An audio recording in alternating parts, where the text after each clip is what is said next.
we go. Recording it is.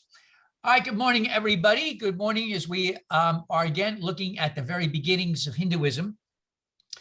We have been talking about the idea that Hinduism was out there like all religions orally for a very long time before people began writing things down. And so that comes as no surprise to anybody. And remember, in antiquity, very few people wrote. So that what we're seeing here is that there were indigenous peoples in what we now call India. Over a period of time, people move in, especially around 3,500 years ago, there'll be a considerable migration from the West, moving east. And this will be a bunch of admixtures that take place, and we call it now Proto-Iranian. And they will bring to a whole series of mythologies. We use mythology and religion in a good sense of the word. How do you tell stories to try to make sense of that which is around you? Mythology doesn't mean a bunch of junk and bunk. It means how do people genuinely try to use a story form to try to explain as best as they can what's around them. And I think it's important because we forget this, the use of a story is an art form. It's made a lot of time with satire. It's made with sarcasm. A lot of times it's made with humor. And a lot of times in our day and age, we miss that in looking at ancient texts.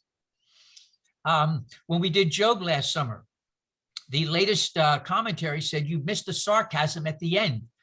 The words have been misinterpreted. They've missed the tone of voice, the sarcasm.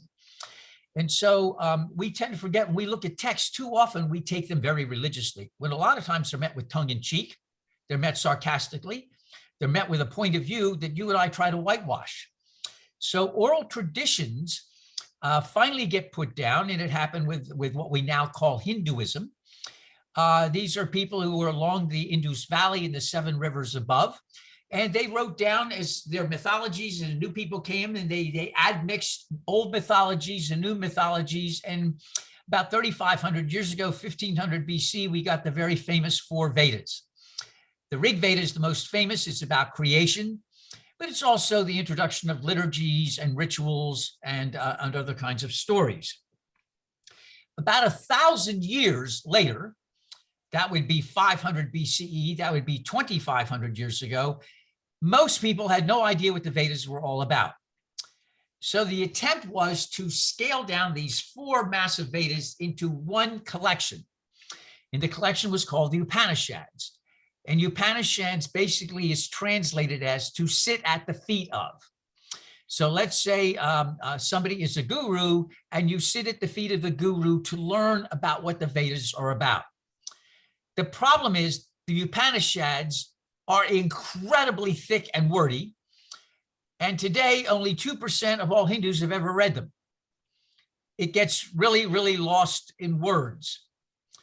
The bottom line of all of this is there are some basic thoughts and agreements that all Hindus would agree upon. After that, it's all over the place. You could say that one of the gifts of Hinduism, as it will later become called, one of the gifts is the ability to hold a whole bunch of conflicting things in the palm of your reflections. They can all disagree with each other, and you make sense. They all speak to you. I guess this is I have a rebellion, as you've been hearing me say again and again and again, of my education, where everything had to be consistent, everything had to be in agreement. And Hinduism has started out a long time ago saying, well, that's not the way reality is. There are oftentimes multiple things that make sense to you and they disagree with each other, but they speak to you. You get it. You get some energy. You get some insight from all of them. And I throw that out to all of you because you're going to find that other than the basic Hindu beliefs we're going to be discussing, Hinduism is incredibly diverse and makes no attempt to make everybody believe the same thing. So one thing everybody agrees is there is a divine reality in everything. Remember the words we read before, what Brahman, that famous, long, very, very powerful definition of what Brahman is. Like Schrodinger's cat. I forget, Maureen, remind us what Schrodinger's cat is. I forget Schrodinger's cat. Yeah, the idea that a particle can be 2 different places at one time, so it can be there and not there. So there was a joke or something about, Schrodinger's cat, is the cat there or is the cat not there? Yeah, Because- Hinduism, yeah, okay. Yeah, And Hinduism would say that makes perfectly good sense. Actually, it's whether or not the cat is dead or alive, because Schrodinger's theory set up this condition where you have this box and you put the cat in the box, and depending upon certain factors, the cat is either dead or the cat is alive, but until observed, it can be either or both. Or I would both, push, yeah. and I would push this even further and say, and when you're looking at it, what is it? Just because you're observing it, what does that mean? You know No, the what I'm whole saying? fact Then is you- that you Just the act of observing observing. changes things. Yeah, Right. And while the cat is in the box, you don't know what the condition is Right. until you can observe it. You can yeah, see and, it. and having fun with this, finally, once you do observe it, what are you really observing?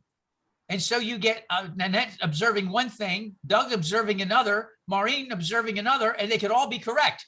And they Yeah, can but all if be it's- contradictory. If Huh? it's moving, then it's not dead. Yeah, Yeah. but we're looking at, we're asking, what is the nature of reality? Yeah, and I'm saying whatever we look at can be very, it can be of multiple things. I mean, at the same time. Yeah, And it's like Hindu- the blind men touching an elephant, different parts of the elephant, and saying, "Oh, this is like a snake because it's touching the tail of the elephant, or just touching the trunk of the elephant, And they're all right. They're all correct. or the leg of an elephant." You know, All right, Yeah. now, like a okay, tree. think of divine reality as the elephant then, and think of human beings trying to grasp divine reality, or you can use the diamond. Last time, remember the diamond. We talked about a diamond has multiple facets, and no matter where you are, you can't see all the facets. The elephant, I forgot all about the elephant. That's a famous thing when you had somebody grasping the trunk, somebody grasping the tail, somebody grasping this, and you think and they each come up with a different idea. And they're all correct, but they missed the whole. And so Hinduism's brilliancy, I think, is you can get to see multiple things and they can be different, but they're all part of the same thing, which I wish would have been part of my education, and it wasn't. Okay, so the Atman is the next thing that Hinduism pushes. And I want to read to you from the textbook. The notion of Atman is related to Brahman and is equally important term in the Upanishads. In Hindu belief, each person has an individual soul, and the individual soul confers uniqueness and personality. Hinduism, though, asks this question: at the very deepest level, who really am I? I am clearly not just my body, my height and weight, hair color, all of which are subjects to change. Yes, and not having hair. I just throw that in too. All of you who have hair and argue with your hair regularly, just let me remind you that not having hair is also a possibility. Am I then my tastes, thoughts, and memories? Okay, it's not just height, weight, hair color, but tastes, thoughts, and memories, or is there more? Is there not in me a reality more fundamental than those changing characteristics? According to the Upanishads, at the deepest level of what I am is a divine reality, a divine spirit that everything shares. The Upanishads teach that it is true to say that I am God because for the person who understands reality at the deepest level, everything is God. Atman, when experienced fully, is identical with Brahman. Atman, like Brahman, is divine, holy, and timeless. Often the term Brahman refers to the experience of the sacred within nature and the external universe, while Atman refers to the experience of the sacred within. So you have a divine reality without and a divine reality within. The next question is, how do you combine them? How do you make them become one? Now, what do you think about that? Do you think does that speak to anybody here, that there is a part of you that is divine, and there's a part out there that everything out there is divine? And does any of that, I'm just curious, does that speak to anybody here? It tracks 100% with Sufism, at least the Sufism that I know. Okay, just asking, does that speak to anybody? It definitely does, and has for me for a very long time. What I like is what comes next is the journey of how you put the two together. How do you make that which is within become one with that which is without? Now, I don't know if this speaks, now, if this does not work for anybody, if somebody else say so. I mean, it obviously works for somebody, it's not going to work for everybody else. Now, Maureen, I'm not picking on you, so I know you know better than that. I know you know that. This is not a pick on Maureen. All right, you identify as an atheist. Does any of this make any sense to speak to any of you at all? It does, in the sense that, wouldn't that be wonderful, right? You know, the wish for a divine, you know, the wish for wishing that things would make sense or whatever. But for me, wishing for something does not make it so. I deeply understand the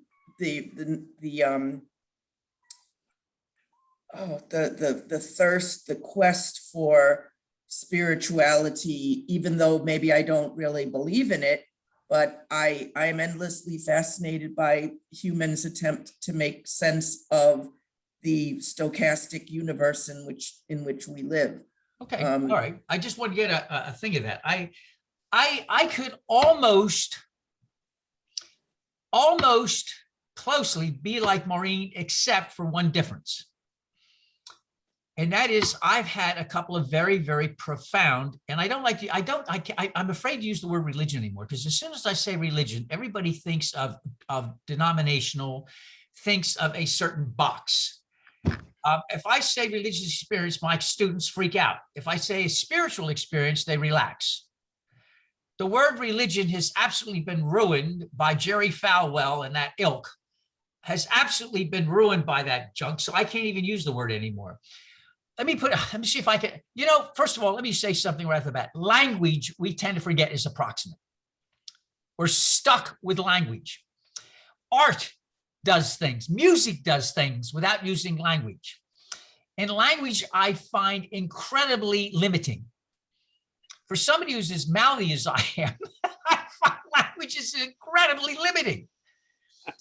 I had a very, very profound, I've had a couple of very profound experiences that were totally unexpected and turned my life around. And I'll just try and share one, and I know the language doesn't work.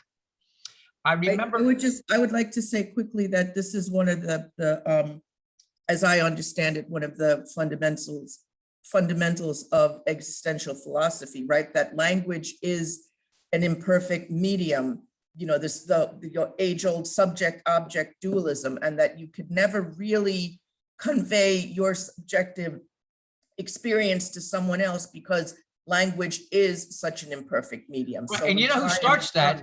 Zen Buddhism starts that. Zen doesn't trust language because it messes everything up. I'll try to explain something as a possible example of why language doesn't work. I went to Camp Happy on my own. John's laughing. Camp Happy, and it's Christmas Eve. This is the kind of thing you never forget. I got there December 19th. They let the regulars, you'll like this, regulars go home for Christmas or the holidays. The newbies got there. And so there were like 19 of us, and they all said to me, okay, since you're the minister and we're not, what are we going to do? So I had everybody watch Beavis and Butthead do Christmas Eve. Oh, come on. I thought you'd appreciate that. So I go back to my room and they're all gone. Now here I am in a room in Atlanta, outside in a suburb of Atlanta. There's nobody around. And here I am, and it's very clear that I have totally messed up this brilliant career of mine. I am divorced, which I should be. I am by myself, which I deserved. I have totally messed up the famous bottom. I have no future to look at. And I'm on top of that, I am freezing. It is cold in Atlanta. Who the hell knew it gets cold in Atlanta? I didn't. It's December. Oh, he did. All right. It's December 25th at 2:00 in the morning, and I am freezing. The blankets are thin, and it never dawned on me. I went out and bought an electric blanket the next day, the day after Christmas. It is freezing, and I'm there at 2:00 in the morning, and I'm looking at myself, and I said, here I am, 51 or 52, and I can't remember exactly. It'd be 50. Oh, let's see. Where would it be? 52. Subtract. Put 1996 from now is what? How many years? 25 years ago. How long is it? 45? Is it that long? 25. 25 years ago. Okay, I was 50, 53, somewhere 53, 54. And here I am, and I'm saying I have no life left. And by the way, I'm not blaming anybody. I'm accepting this myself. There's no blaming. There's no grievance and resentment. I know it's on me. And I'm sitting there freezing. And again, the language is not going to work. I understand that. Something spoke to me, a voice, not literally a voice, but a voice came to me and said, all right, this is not the end. You've got choice. The basic word was, you've got choices to make. You should be grateful you have a chance to find yourself again. You have a whole future ahead of you. Do what you have to do. Doors will be open. Things will happen that you never expected, but you will be fine. But you've got to do the right thing. And if you do the right thing, I will be there with you. But there are conditions. You decide to go your own way, that's fine. You've got the freedom to do that. But you make the right choice. That'll be healthy for you and all the people around you. I will be glad to walk with you. Now, it's using language, it's imperfect, and I'm not making sense of it. The bottom line, what I got from all of this is I was not alone and I had a future. That's how you distill it. Whatever this happened, whatever you want to call it, to me, it was a moment when God spoke to me using very old language. I understand the vocabulary is old. Something spoke to me that changed that moment, the way I was going to look at me in my future. Rather than giving up on everything, I said, okay, I have a future. It may not be what I ever envisioned, but I will be healthy and I will get through this. And it'll be okay. And so I stayed with the program. At that point, I was voluntarily in, and after 6 weeks, I could go. It was all voluntary.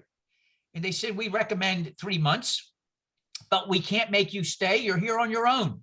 You're the only one here on your own. Everybody else is mandated. And I said, okay. And I told you the rest of that. I had a terrible experience there. And the pharmacist went and shared with what happened with me to Doug Talbot, who's the famous guy who got American Medical Association to see alcoholism as a disease, not a moral defect. So he goes to see Doug Talbot. Doug Talbot, unbeknownst to me, gets hold of a bunch of people, and he calls me into his office. He said, would you please visit with me before you leave? So I go into his office on Friday morning. I was going to leave Saturday morning at noontime. And I go and he says, Kenneth, and there behind him is the pharmacist and the head psychiatrist and a couple of counselors. He said, Kenneth, I reviewed some of your comments that you made to the pharmacist as you were picking up your medicine. And then I got hold of the head psychiatrist, and then we got hold of the source of a lot of the trouble here. And it turns out we have done a very bad job with you. He said, it started out with the lawyer who's in charge of giving the MMPI test. And he went and told all the therapists that you were the smartest and most intelligent person they've ever had there. Your verbal skills were through the roof, and they ought to be very careful of you. So that set up immediately them versus you. And he said, he's been written up. And then the head counselor that you got stuck with doesn't like you because you threatened his understanding of things. He said, you came up with what your problem was. And guess what? I hate to tell you this, but you were right. And the therapists were wrong. They accused you of manipulating the system and trying to manipulate. In fact, I hate to tell you this, you were absolutely correct of what the problem was.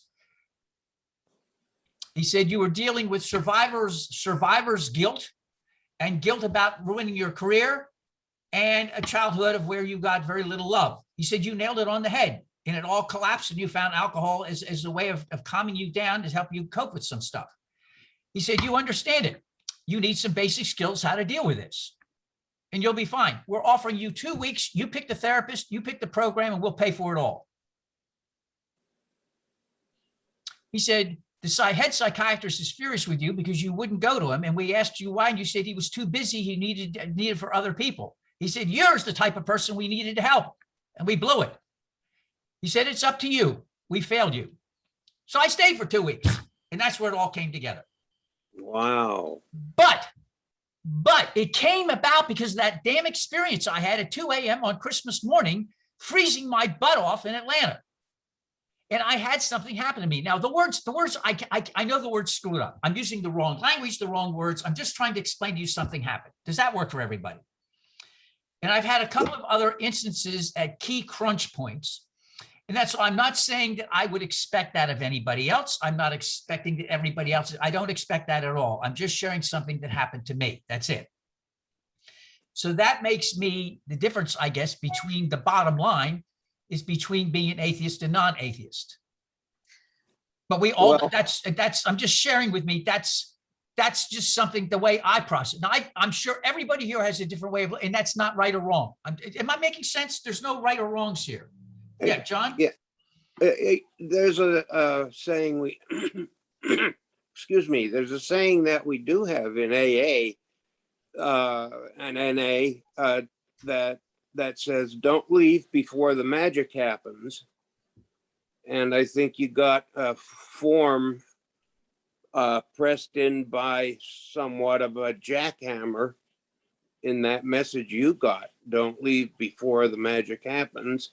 The same kind of thing happened with me. It's very strong. It's extraordinarily sudden when it comes on, and you feel that, and it almost feels like it's being driven into your body, into your mind and your soul at one instant. And it is an awakening. It's a spiritual awakening. And it has nothing to do with religion. Anyway, mine didn't. It was completely spiritual. And it's something that I went around hop, skipping, and jumping after that. They were, and my therapist, every time I went to one of those refresher battery charge meetings, I used to make funny noises. And my roommate said it was like living with somebody on an acid trip. So my therapist, every time I came up for a visit, she would say, okay, John, now let's have some of your noises, make some sounds. You know, I'd go, and yeah, and do that kind of stuff. And she thought that was great. And I wrote out a little note there for my thing that we had to turn in at the end of the week, that what happened. I tried to put it in language, and I said, I can't figure out how to say this. And I drew pictures of airplanes. You drew pictures. Aha, you drew pictures. Yeah. Right. Okay. Nanette had been wanting to say something. Nanette. Yeah, I just want to say that I've had experiences like you've described also. But I think, unlike you, just because I'm a different person, different experiences, I did not view it from a perspective of theism. Okay. That's I fine. experienced it as a melding of my being with and knowing at every cellular level that I am a part of everything else in the universe, that I am connected to everything else in the universe. And I find that to be very, very powerful, but it doesn't have anything to do with a deity. It has more to do with all of the unanswered questions of science. You know, Okay. it's all the stuff we do not have the senses to be able, or the technology to be able to decipher in our world. Yeah, A lot of questions, and yet, you know, rather than try to fill in the blanks with a religious ideology or creed, I just kind of welcome the questions. Oh, I do too. I think all of us should welcome the questions. Anybody else want to throw in ideas that they've got or anything that they get? Roy? So again, words are hard. The tradition I come from, it actually considers itself a science because there are certain things one can do to connect with these deeper layers of reality. Sufism actually posits that the ego layer, what we call ego, they have a different word for it, matches up with this external world, which seems so real, but is actually not real at all. And that there are deeper layers one can go to. And the deepest layer is the layer of a complete unity where everything is one. And the way you get there is like by moving into more subtle realms. And you do that through practices and prayers. And that's the purpose of religion, is to help you get to those places where you can perceive those more subtle realms. Anybody else want to throw things? I mean, notice we have, William James did this way back, was it 1920, Varieties of Religious Experience. He said, human beings as a species have a variety of ways of processing things around them. And I guess at its most basic, communities like ours want to celebrate what the questions are without demanding answers. We want to celebrate the variety of experiences that people have or don't have. And we're all in this together because we're all still human beings. And I think what's absolutely essential is in a community like ours, there is no attempt to make everybody have the same wording and the same experience. That would kill us all, I think. All right, anybody else have something they want to share before we get on with we'll go back to the Atman. Here it says the Atman, like Brahman, is divine, holy, and timeless. In Hinduism, the next thing is how you merge that within and that without. Now, I don't know how many of you are aware of Christian scriptures, but it's interesting that the two scriptures that get absolutely buried are a riff off of Atman and Brahman. One is in the Gospel of Luke, the 17th chapter, when the Pharisees asked Jesus, where is the kingdom of God? And he says, within you and around you. And in the Gospel of Thomas, Thomas sees Jesus as a messenger, not as the Son of God, as the messenger. And his message is to help you find the divine within you and around you. And when you get them together, you become one. Now, obviously, this got declared heresy when later on, when John's gospel triumphed. But unfortunately for everybody else, this gospel was found, the Gospel of Thomas was found in its entirety in 1945 and blew the lid off of all kinds of stuff. In fact, when you teach New Testament today, it's called the fifth gospel. And so you teach the four gospels and Thomas. The idea is there is, in this verse 3, Jesus says, if you find the divine within you and the divine around you, when you put them together, basically, then you become whole. This and that together makes you one, which is a riff off of the old Upanishads and Vedic idea. You merge the Atman and the Brahman together, and then you become one again with divine reality. So it's a journey. How do you journey to put what's within and without together? Now, you do not have to be quote unquote religious to do this. You can be a seeker of truth and try to find something within and without. You can do that. I mean, so that's the nice thing about this is you've got all kinds of options about this. The question is, how do you do it? And then Hinduism argues you can't do it in one lifetime. And that becomes a very, very interesting idea. Hinduism will argue that karma, now I tell my students, karma is not aromatherapy. I can't tell you how many times I'll have a student say, I've smelled karma. You have no idea how hard it is not to let loose. I mean, you have to be very gentle. I mean, you don't want to jump all over somebody, say, let loose with a barrage of I have to gently say, actually, that's not what karma is about. If you'll give me a minute, let me explain. It's not about what you smell. It's not aromatherapy. And I have to do this very gently because most students have enough people dumping on them. They don't need somebody else to dump on them as well in my class. I said, I think you all know karma. I'll say to everybody, it's very old. The Hindus were the first to write it down. I'm sure it was been out there in other religions verbally for a very long time. You know the way it is. For every action, there is you reap Opposite what reaction. you sow. Yeah, you reap what you sow. What goes around comes around. And so the basic notion of karma is, it is most basic is you do good things and good things happen. And the more good you do, the closer you become to merging the divine within and the divine without in its most basic form. But human beings, being what they are not able to do this at one lifetime. The argument is it takes several lifetimes to do this. So we to talk about the Bhagavad Gita coming up.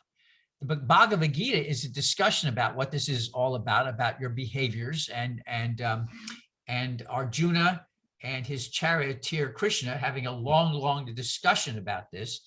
But when you look at your life, I ask my students, based upon where you are now, if you are now dead and you have a button, to come back and do it over again and improve things, or keep a button, a red button, you're going to stay. How many of you, if you had a choice, would wish to come back? And how many of you would, Dharma's responsibility. We'll get to that in a moment, right? Dharma's there's a responsibility. The responsibility is twofold. Responsibility in Hinduism, we're guessing Dharma, Responsibility means how that theological responsibility of how you bring your within and without together. That's a theological responsibility. Your social responsibility is how you act that out in terms of your actual doing things. A better way of putting this is done by Shirley Chisholm. Let me say this, and I know it's going to be recorded. There are times when my brain and I are a real ass. I saw Shirley Chisholm after she retired. I've heard about her, and I see this short, very, very wrinkled, buck-toothed, speaking with a lisp old lady. And my mind is making all these stupid value judgments. And then, of course, she's so brilliant. I remember exactly what she said, word for word, 45 years later. Isn't that crazy? Tell you how sharp she was. She gets up and she holds this arthritic finger and she says, was she Barbadian? I didn't know that. I know she was from Brooklyn, but she held up her finger and she said, don't tell me what you believe on Sunday morning. Let me follow you and see what you do Monday through Saturday. Then I'll tell you what you believe. Hot dog. I said, yes, nailed it in one. And my other part of my brain said, aren't you glad you kept your mouth shut and you didn't say anything? You used to think the dumbest things at times. Do your brains ever do that? You'll say something in your other part of the brain. Aren't you glad you didn't say anything? You are really dumb at times. Your brain ever do that? Oh yeah. The conversations that go on in my head are embarrassing. I'll think one thing the other says, it's a good thing that's not out there in public. Really, it's a really good thing. All right. So karma then is, how do you behave? I have a particular thing about the state of Florida. Remember, we were having a real problem with poverty on Miami Beach. I don't know if you're aware of this. There's a serious poverty level of little children on Miami Beach. Yes. Oh, no, Nanette is aware of this. Okay. We have like 18% of the kids on Miami Beach living under the poverty level. And there was a big thing about how to expand, and I'm going to get the thing wrong, food stamps, and not only that, but the food you're allowed to get, WIC program and things like this. So we had all these God-fearing, Jesus-loving people who are legislators who said on Sunday, they love Jesus. I know in my heart I'm saved. and then they vote against it. How can you possibly say you love Jesus, who said, blessed are the poor, and your whole thing is when in Matthew? And when did you do this? They said to him, when you did it to the least of these, you did it to me. It's a classic phrase from Matthew, from Jesus' teaching. When you did it to the least, you did it to me also.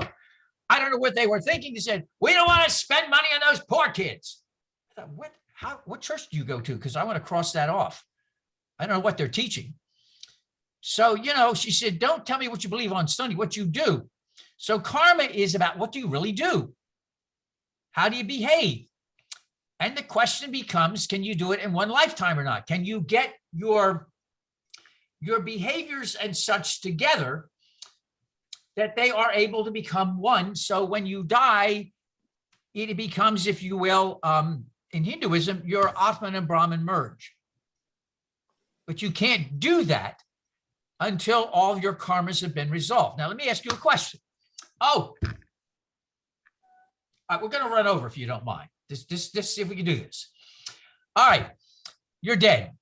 I'm sorry about that. So Pat laughs. I'm sorry about this. All right, you have a button in front of you. You've looked at your life. You have seen,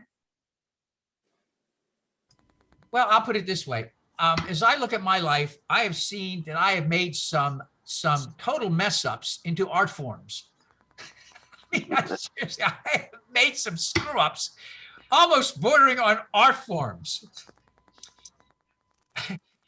If you had a chance, you're dead now, and there's a button in front of you, green, to come back and see if you can get it right, or you had a button to press red, no, you're going to stay the way it is. What are you going to do?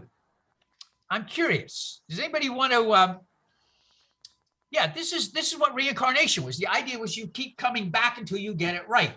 Some people get it right quicker, some people don't, but it's universalist in the sense that all people ultimately will become one with the divine. All people will become one with the one.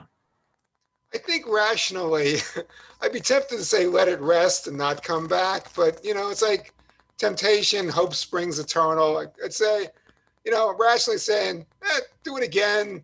I won't make the same mistakes. I'll make other mistakes, maybe worse mistakes. But I'll probably give in to temptation and try it again. Okay, that's Danny. Was Daniel? Was anybody else? Danny, do you like Danny or Daniel? Whatever, doesn't matter too much. Okay. I think I mentioned it once before in a lesson that we had, and I said I'd hit the stop button. Once is enough. I'm done. It's over. I've done what I've done, and I'll be judged on what I've done. All right. Okay. One's coming back. One's going to stop. All right. Go ahead. There's no right or wrong to this. I'm just curious. I think that when I was young, I would have chosen to come back until I get it all right.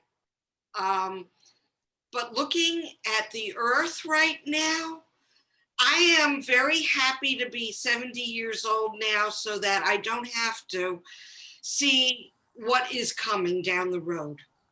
And I just agonize over what everybody else who's left behind is going to have to deal with in the next decades. Okay. I have children and grandchildren, I think the same thing. When I think about them or see them, I just think, my God, what's it going to be like for you guys? Yeah, and personally, I gained some very powerful lessons. I learned some very powerful lessons this time through, and I cherish that. And I wouldn't want to need to come back to try and recapture that. And I feel that I've done the work, and I've learned what I'm here to learn. And at this point, it's time to enjoy as much as possible, and that'll be it. Okay. I wouldn't want to come back. Okay. Let's see what else we've got. Okay, Pat. Go Reverend, ahead. Time does not exist. It's a mental construct. Everything is really happening all at once. And so you can't assume that you're going to come back in 2050 or something like that. Or I don't think it works that way. But I do believe in reincarnation because I do think that we have an inner drive. I have to hesitate to use the word perfection. We'll never be perfect, but an inner drive for good. And I think you're born with that.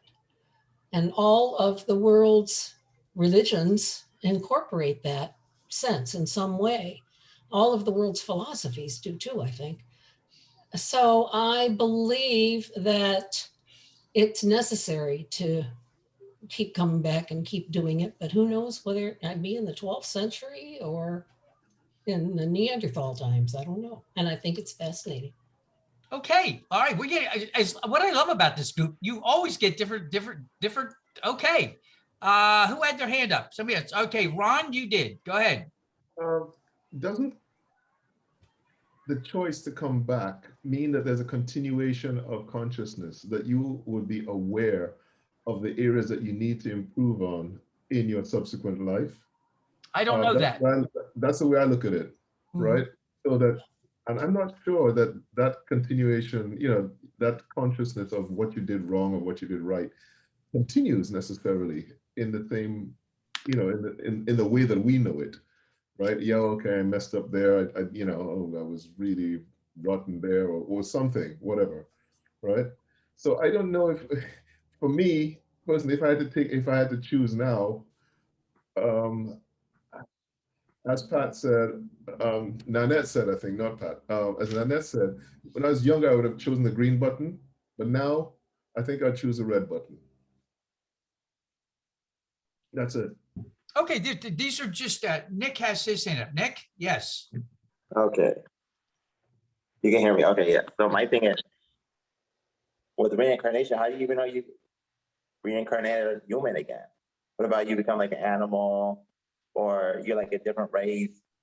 You know, it's like different. Like you could come back as a different race. Well, it depends. In reincarnation, if you did something really, really, really, really, really bad, you're going to come back as a very, very low form, and you have to slowly work your way back to more and more consciousness. I guess. So have you done anything? I'm not going to put you on the spot. Have you done anything really, really, really, really, really, really, really bad? No. Okay. The Jains have this idea. Maureen's right. The Jains have this idea. See priests with a long thing and a broom, so that they see something creepy crawling. They're assuming that is somebody who's done something really, really, really bad, and they scoop it up and push it off so somebody doesn't step on it, because they believe that is a reincarnated soul of somebody who's done a very, very bad thing. Hitler, Idi Amin, you can get on like that, or former presidents. I didn't say that. I did not say that. We're being recorded. All right. Yeah, Serge, you have your hand up. Serge, I see you. Yes, Reverend. Wait a minute. Stop. What are the pink glasses? What I'm fashion working. statement? It's work. This is work. You know, this is the T-Mobile. You know, I gotta actually. I gotta wear my getup. Thank you. But Reverend, talk to your people. If I can come back knowing what I know now, then yes, count me in. Otherwise. All right, Doug, go ahead. Yeah, I think it's human nature to be anxious of the unknown. So most people probably would choose green, want to stay in the environment that they know or feel that they know, and go for a new chance to correct mistakes or whatever. But no, I'm happy with what I've experienced and lived here, so ready to move on to the next level, let's say. All right. Let me just throw something at totally random and say, we were watching, what was that thing that Maria likes? Virgin River on Netflix. Mhm. It's not bang, bang, shoot 'em up. But we alternate between watching Night Shift, which is totally type A ER room, absolute insanity, which I get immediately addicted to, versus Virgin River, which is all about love and drama. And I said to Maria the other night, I said, I am so glad we're not in our 20s and 30s again, wrestling through all the relationship stuff. I said, I really wouldn't want to do that again. I said, there is something about being older, even if your finger winds up in your nose when you're washing your face, there is something to be said about being beyond all of that angst, all of that stuff of being, oh yeah, it's not me, it's you, and all the rest of that. All right, moving right along here. What do some of you think? You're now, you now have choices. We're just playing with this again. You have choices. Pat raised the question of what is time. Nick raised the question, what do you come back here? Daniel suggests we need to look at Galileo by the Indigo Girls. I'm trying to remember the Indigo Girls. I'll have to read it. I'll have to play this after we break to see what that is. Very good. You could huh? listen to Galileo. Another one of the classics is closer I am to find. The less I seek my source for something definitive, the closer I am to find. It's like a verse in that other song. Take it Okay, for what it's worth. It's I'll a song. check it out. They're good. all right. Anybody else have any thoughts about, Roy, I'm not letting you get away from this. What happens when you die? In Sufi thought, at least the Yeah. school that you follow. I don't know. I mean, we didn't, I mean, my sense of it is that, you know, when you go closer to God, you're not an ego. So there's a place of like surrender, of deep surrender. And my guess is from that place, it's more like, you know, like there's a surrender to whatever's next, like whatever is in the highest would be my sense. And that the soul wants that, the soul is drawn to that. So, you know, if there's something to be gained by coming back, then I would imagine we'd want to come back. Okay, anybody else have any ideas? Are you sure? Anybody else want to share? All right, is after 11. We'll continue this again. We're going to talk about if you've ever seen, I want to come back next time and ask you, even though you may not believe in reincarnation, if you've ever been shocked that you may have seen some examples of that and causes you to pause. Just think about that for a moment. Have you ever seen, and I got caught by surprise, not deja vu, it's you've seen someone or something and you've seen somebody else later on and it reminds you it's too much. They're too much alike. It's almost like I got caught off guard by this. And so I'm just wondering what your experiences are, if you've ever seen a dog, cat, human being where something has gone and died, and then later on it's like they're back again. If you've ever seen that, I don't know. I'm just curious. That's not like, ooh, it's not like we're suddenly talking weird stuff. I'm just asking if you've ever, and we want to talk then about Dharma, and then we'll talk about the Bhagavad Gita. We'll get into the Bhagavad Gita too, about the great discussion between Arjuna, the prince, and Krishna, the charioteer. Okay. And I would like to say something about this reincarnation stuff that obviously I don't believe in, but I know people that unfortunately use people's desire for this sort of thing. And I believe that these people are real charlatans. And they— You mean like people who go for seers and seances and try Yes, to get, and oh, people yes. who claim to be able to see somebody's past lives. And it's always striking to me that these past lives are always like they were kings or princesses. You know, they were never mental patients. They were never people toiling in the rice fields of China. They weren't, you know, children that died of pneumonia at the age of, 6 months, Part of the British aristocracy. Yeah, they're always like in the British aristocracy, like they're never some Native American in the rainforests of the Amazon who died 6,000 years ago. So there are these people that take advantage of other people who would love to believe that, they were King Richard III in a previous life. But again, wishing for it in my construct does not make it so.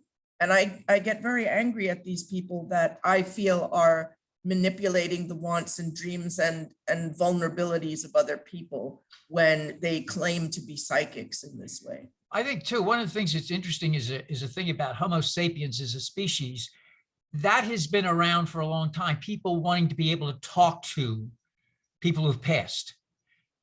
And that seems to be a thing of our species.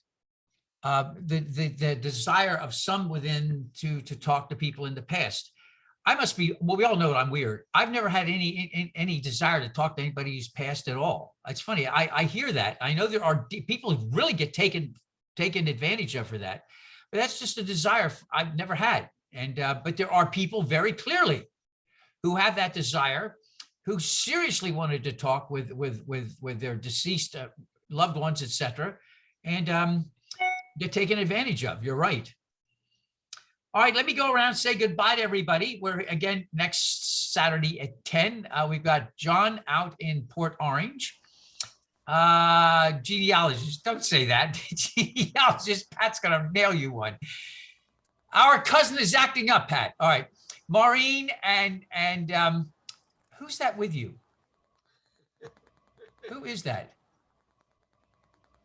Maureen, who's that with you? Oh, it's Pat. Pat's going to be moving down here for the next 10 years for her jaw. Isn't that sweet? Oh, mercy. We got Pat Busbus, who's north of Tampa. We've got Nanette out in Brooklyn, Connecticut. Ron, wait till we see what happened to you in the weekly. Go back in your stuff and see you. Yes, I'll hear about this too. He's in London. Doug is down in dry Munich. Roy is out in Bellingham, Washington. By the way, you realize how early it has to be for Roy to join in with us with this. Gray gets his joy of coming in with us from Washington Heights. Barbara Young is in South Miami. Nick is out by the airport. That's Tony Lee out in Miami Lakes. Joyce Anderson is up in Pennsylvania with her 85-year-old sister, and she's doing an incredible, loving job of taking care of her right now. Kay Schweitzer is in Port Orange, and Danny is in Forest Hills, Queens. So good morning to everybody. I hope you'll be safe and well. And by the way, I want you to know, I do ask the class, where did I press the button, red or green? And it's interesting, every class is interesting. In one class, almost everybody will say red. The next class, almost everybody will say green. It's interesting, classes never are consistent. They are consistently inconsistent, which I think is absolutely fascinating. All right, everybody, be safe and well. We'll see you next Saturday, if not before. Any of you have pictures, send them on. We put them in the weekly. Ron will see that, much to his horror. You have any pictures, send them along where you've been. Barbara sent us pictures when she was out in the wilds. So send us pictures along, let us know what you're up to so everybody can say hello. It's a nice way of in the middle of the week saying hello to everybody. All right, take care. We'll see you soon. Bye-bye now. And I'll finish recording now and Bye. I'll put it up in a couple of minutes. Bye-bye.